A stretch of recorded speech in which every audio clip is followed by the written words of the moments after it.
त्वमादिदेवः पुरुषः पुराणः त्वमस्य विश्वस्य परम निधानम वेत्तासि वेद्यं च परम च धाम त्वया ततं विश्वमनंत रूप वायु यमः अग्निवर्णा शशांकः प्रजापतिस्त्वं प्रपितामहस्य नमो नमस्तेस्तु सहस्रकृत्वा पुनश्च भूयोऽपि नमो नमस्ते पुनश्च भूयोऽपि नमो नमस्ते। वसुदेव सुतं देवं कंस चाणूरमर्दनं देवकी परमानंदम श्रीकृष्णं वंदे जगद्गुरुं श्रीकृष्णं वंदे जगद्गुरुं। कृष्णाय वासुदेवाय हरे परमात्मने प्रणतक्लेशनाशाय गोविंदाय नमो नमः गोविंदाय नमो नमः। भगवान श्री गोविंद की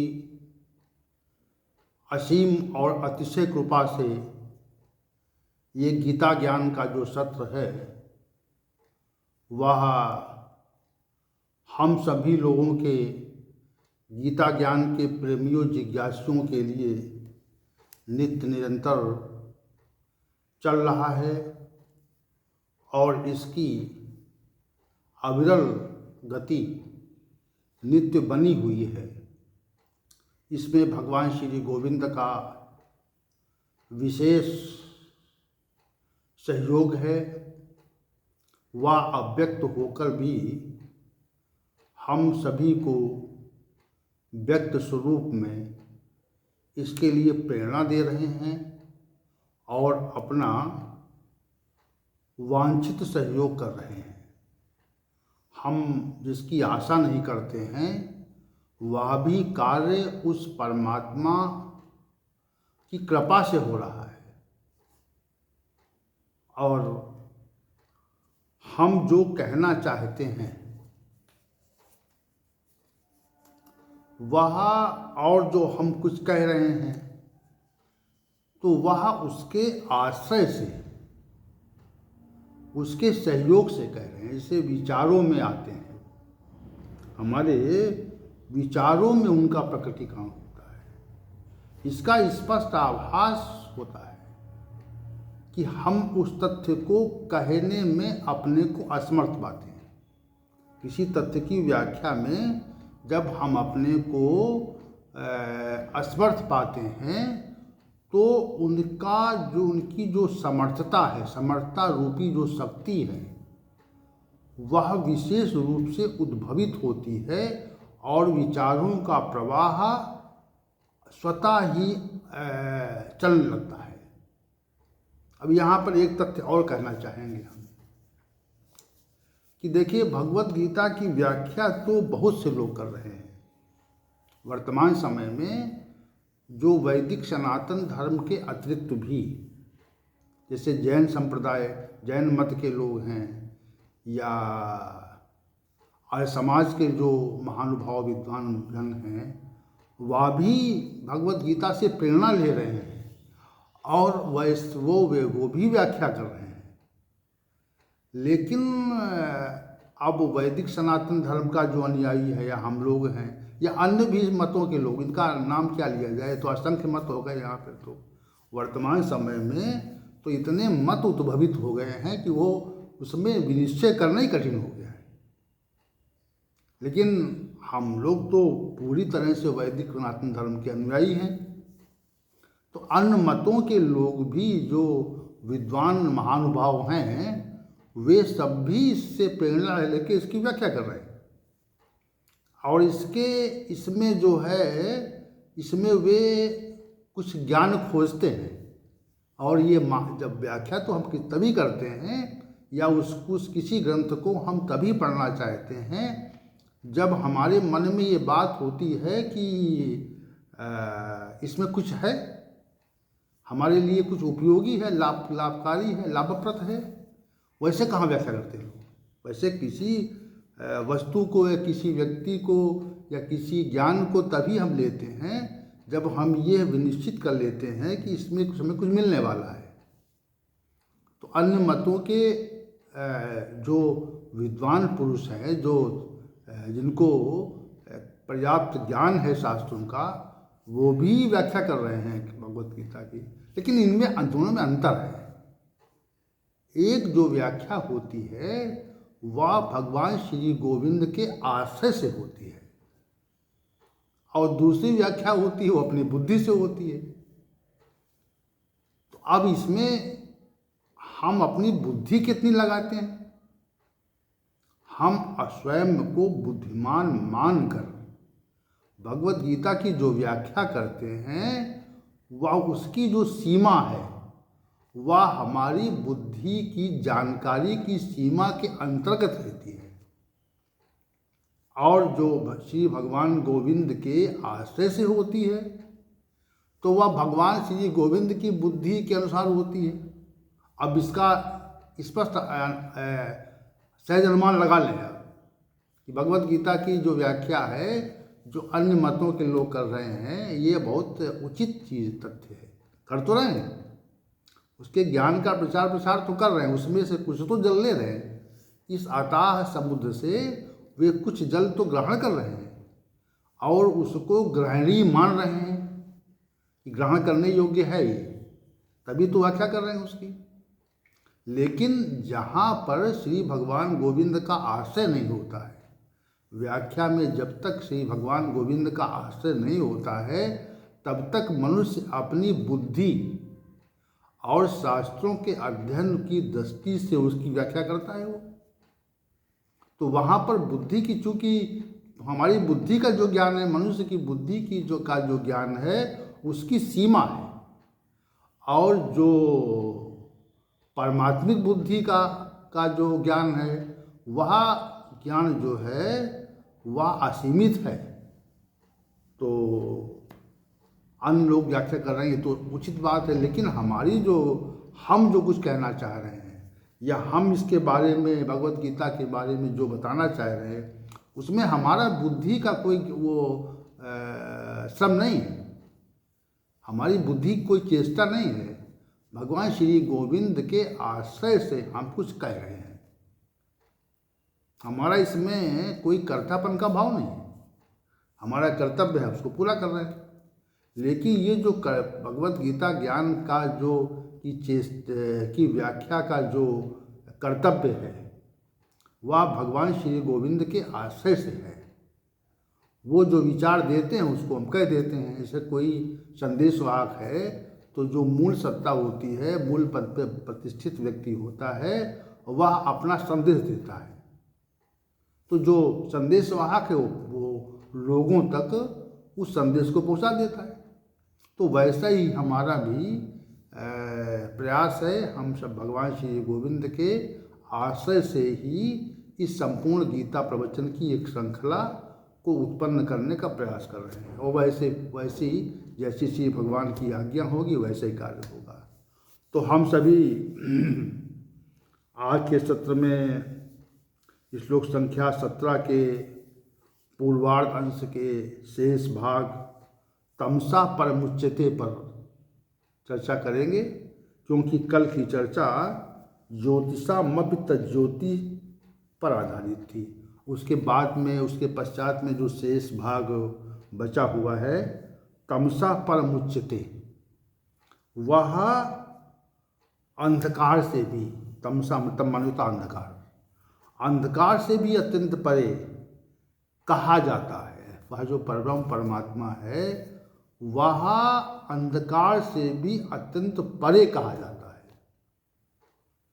तो इसका जो श्री भगवान का जो पद कथन है यहाँ पे, वह अंधकार से अत्यंत परे कहा जाता है जब वह सब ज्योतियों का ज्योति है। जो भी प्रकाश नामक तत्व इस ब्रह्मांड में और ब्रह्मांड के इतर उस परम धाम में हम सभी को आभासित होता है या प्राप्त होता है या हमारी संज्ञानता में आता है, तो उस समस्त ज्योतियों का जिससे ये ब्रह्मांड प्रकाशित है और जिससे वह परम धाम प्रकाशित है, उन समस्त ज्योतियों का जो मूल और आदि कारण है वह परम ब्रह्म है। ऐसा सर्वभाग भगवान का इससे पूर्व का जो कथन था उसमें कहना था। आप कह रहे हैं कि अंधकार से अत्यंत परे है, तो जब वह मूल कारण है, जब वह मूल कारण है, ज्योतियों को भी ज्योति प्रकाश देता है, यानी वो उसका मूल कारण है, तो वहाँ पर तम कहाँ है, वहाँ पर अंधकार कहाँ है? जहाँ पर प्रकाश की सत्ता है, जहाँ पर प्रकाश ही प्रकाश है, तो जहाँ पर प्रकाश ही प्रकाश है तो वहाँ पर अंधकार कहाँ है? अंधकार नहीं है, अंधकार की सत्ता ही वहाँ पर नहीं है। ये श्री भगवान कहना चाह रहे हैं, तमसा परम उच्यते, वह तम से अत्यंत परे कहा जाता है। तो तम से परे क्यों है? क्योंकि वह समग्र ज्योतियों का भी ज्योति है। एक भाव तो ये है कि वह तम से परे है। अंधकार तो वहाँ होता है जहाँ पर ज्योति नहीं होती है, और जहाँ पर ज्योति होती है वहाँ पर अंधकार नहीं होता, और जहाँ पर उस ज्योति को उत्पन्न करने वाला मूल कारण हो तो वहाँ पर प्रकाश नहीं रह सकता, तम वहाँ पे नहीं रह सकता। तम तो वहाँ पर होता रहता है जहाँ पर प्रकाश नहीं रहता। तो जब प्रकाश यानी ज्योति वहाँ पर है तो प्रकाश तो अंधकार तम नहीं है, और जहाँ पर समस्त ज्योतियों का मूल स्वरूप परमात्मा उपस्थित है तो वहाँ पर अंधकार का कोई अस्तित्व तो रहेगा, ये संभव ही नहीं है। ऐसा श्री भगवान ने तमसा परम उच्चते कहकर कहा है। अब आइए आध्यात्मिक दृष्टि की ओर चलते हैं, जिस पर मनीषियों ने बहुत विचार किया और कहा कि हम सब जीवन पर्यंत अंधकार में ही जीते हैं। हमारा जो जीवन है वह अंधकार स्वरूप है। अंधकार स्वरूप क्यों है? क्योंकि अधिकांश मनुष्य जो हैं वह इस जगत में सांसारिक विषय भोगों में पढ़ करके अपना जीवन जो है वह अंधकार स्वरूप बनाए हुए हैं। जैसे हम मनुष्य ने जीवन पर्यंत क्या किया, इस पे विचार करें। तो इस पे अगर विचार करेंगे आप तो ये पाएंगे कि अधिक समय भोगों के चिंतन में और उनके उपभोग में हमने समाप्त कर दिया। तो उसका परिणाम क्या है? उसका जो परिणाम है वह आत्यंतिक अंधकार है। उसका परिणाम प्रकाश नहीं है। उसका क्या परिणाम है? उसका परिणाम जो है वह आत्यंतिक अंधकार ही उसका परिणाम मानना चाहिए। हम जीवन पर्यंत या जीवन के जिस भाग में विषय भोगों में लालायित होकर के उनका उपभोग करते हैं तो उसके परिणाम में हमें जो कुछ मिलता है, प्राप्त होता है, वह वास्तविक रूप से अंधकार के स्वरूप में रहता है। ये तथ्य निश्चित है, अंधकार के स्वरूप में रहता है। और जो परमात्मिक और आध्यात्मिक चिंतन में हम जितना समय बिताते हैं तो उसके परिणाम में हमको प्रकाश मिलता है। और जब कोई साधक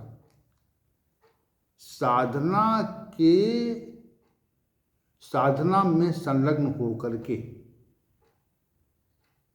और उस परमात्मा को प्राप्त करने का प्रयास करता है, तब भी ज्योति ही प्रकट होती है और वह उस आंतरिक तम को समाप्त करती है, आंतरिक तम को समाप्त कर देती है, जिससे मनुष्य को एक विशेष प्रकार का प्रकाश या ज्ञान प्राप्त होता है। तो जो अंधकार है, अंधकार क्या है? अंधकार ये है कि अंधकार हम विषय भोगों में पड़ करके अपना जीवन निरर्थक करते हैं और उसके पश्चात हमको जो प्राप्त होता है वह तम ही तम है, अंधकार ही अंधकार है। और हम परमात्मिक चिंतन करके जो प्रयास परमात्मा की अनुभूति करने का करते हैं वह प्रकाश स्वरूप है। तो तम की स्थिति वहाँ पर नहीं है।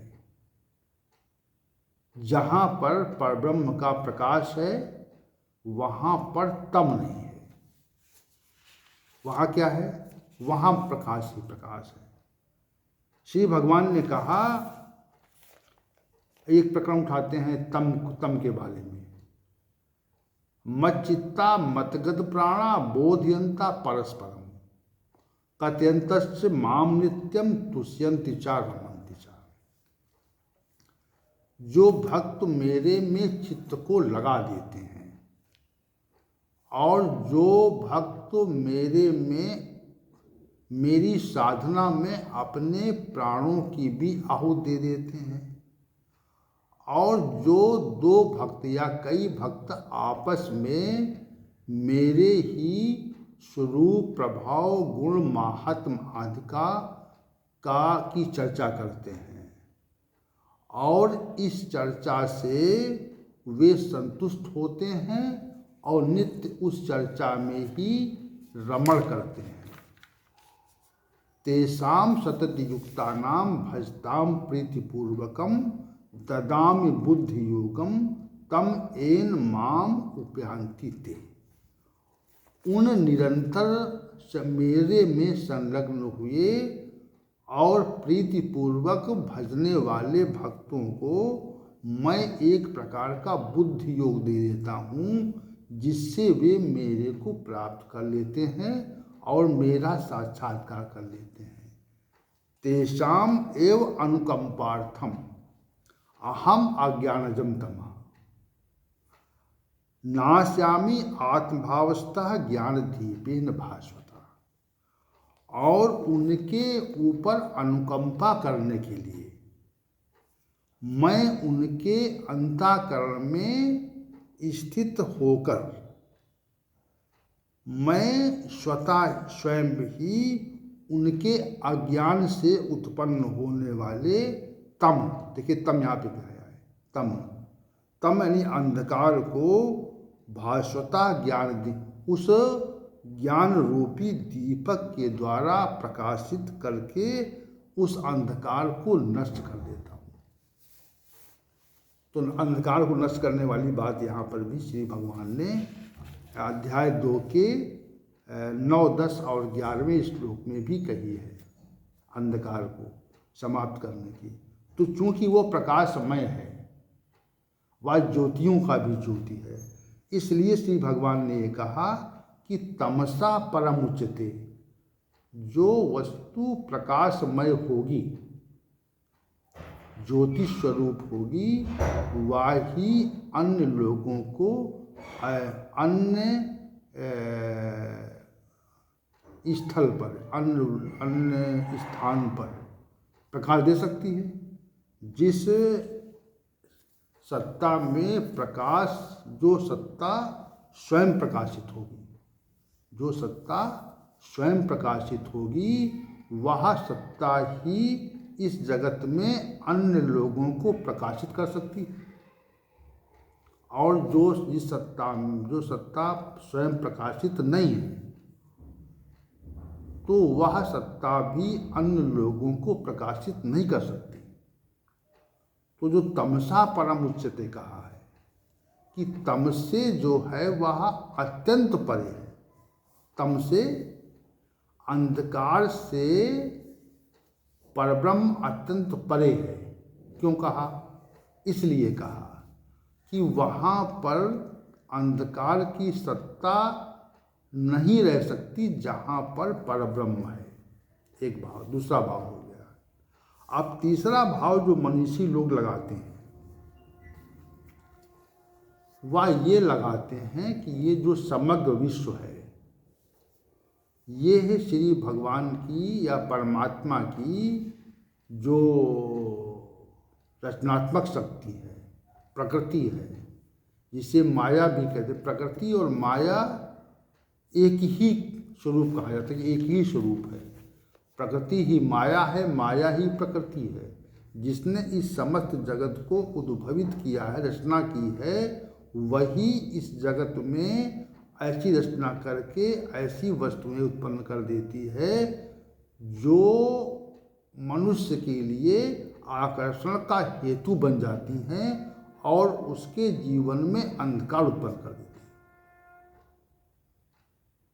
तो उसी प्रकृति के द्वारा यह समस्त जगत उत्पन्न किया गया है और उस जगत में जो वस्तुएं उत्पन्न की गई हैं, उन वस्तुओं की ओर जो आकर्षण है वह तो अंधकार का मार्ग है।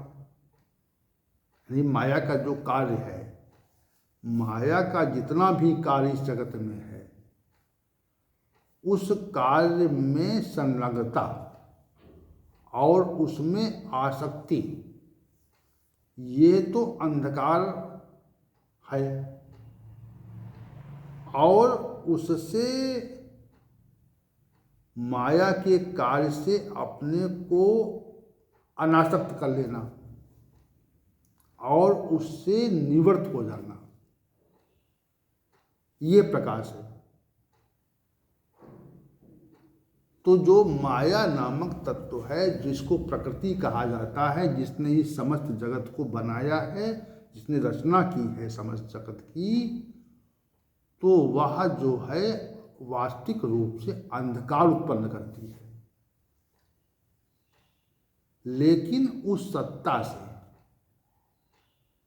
जो अंधकार उत्पन्न करती है मनुष्य के जीवन में, यानी आकर्षक वस्तुओं को बनाकर मनुष्य को उस ओर प्रभावित करके उसको अंधकार की ओर ले जाती है, तो वह अंधकार का स्रोत ही तो है, तम का स्रोत है।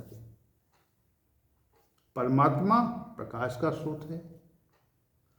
तो जो माया रूपी अंधकार का स्रोत है और जो ज्ञान रूपी प्रकाश का स्रोत परमात्मा है, तो माया रूपी उस अनादि स्रोत से यह जो परब्रह्म रूपी प्रकाश का स्रोत है, यह उससे अत्यंत परे कहा जाता है। माया से चूंकि प्रकाशित नहीं होता, माया तो अंधकार के स्वरूप में है। और जो परब्रह्म है वह प्रकाशक स्वरूप है। तो प्रकाशक स्वरूप है वह अंधकार तम रूपी माया से अत्यंत परे है। तमसा पर मुच्यते का ये अर्थ है कि तम से व अंधकार से अत्यंत परे है। श्री भगवान कहते हैं कि अंधकार से अत्यंत परे है। अंधकार से जब परे है तो फिर वह माया से अत्यंत परे है, या अंधकार रूपी जो तत्सत्ता है जो हमें प्रकाश न रहने पर भासित होती है, उस अंधकार के को समाप्त करने के लिए परमात्मा ही साधन है। और वह जो है समस्त ज्योतियों का ज्योति है, और उससे ही समस्त जगत और वह परम धाम प्रकाशित है। वह उस अंधकार से, अंधकार की सत्ता नहीं है, वह भासित होता है। वह जो है माया के कारण ही भासित होता है, और माया के समाप्त होने से उसका जो भासना है, उसका जो बोध है, उसकी जो प्रकटीकरण है, वह स्वतः समाप्त हो जाता है जब हमें परमात्मिक स्वरूप का आभास होता है। तो वह जो परम ब्रह्म है वह ज्योतियों का भी ज्योति है, और अंधकार से तो परम बहुत अत्यंत परे है।